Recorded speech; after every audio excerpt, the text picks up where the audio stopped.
अस्सलाम वालेकुम जी, कैसे हैं आप सब। Welcome to my channel R diary of a housewife.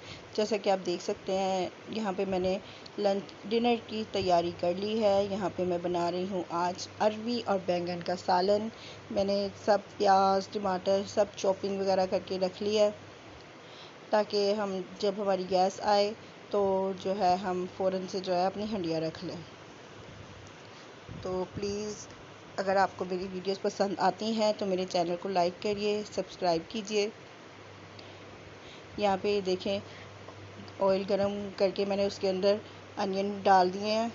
जब ये हमारे प्याज जो है वो थोड़े से सॉफ्ट हो जाएंगे तो मैं इसके अंदर जो अरवी है हमारी कटी हुई वो भी डाल दूँगी। इसको मैंने नमक वाले पानी में धो लिया था अच्छी तरह से, क्योंकि इसके अंदर ना लेस होती है बहुत ज़्यादा।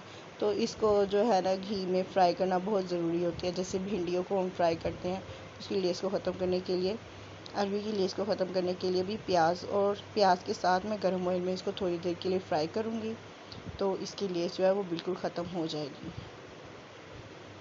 यहाँ पे देखिए, मेरी जो अरवी है वो फ्राई हो चुकी है। अब इसके अंदर मैं टमाटर शामिल कर रही हूँ। अरवी बैंगन के अंदर मैं टमाटर ज़रा ज़्यादा ऐड करती हूँ। मैंने इसके अंदर 3 मीडियम साइज़ के टमाटर जो हैं वो डाले।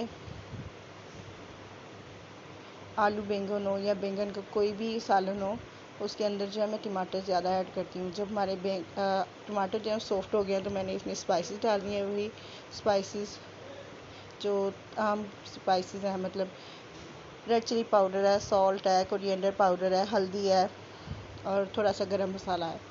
और अब इस सबको मैं स्पाइसेस को पकाने के लिए थोड़ा थोड़ा पानी ऐड करती जाऊंगी और साथ में स्पाइसेस को भून लेंगे, ताकि स्पाइसेस का कच्चापन है वो चला जाए।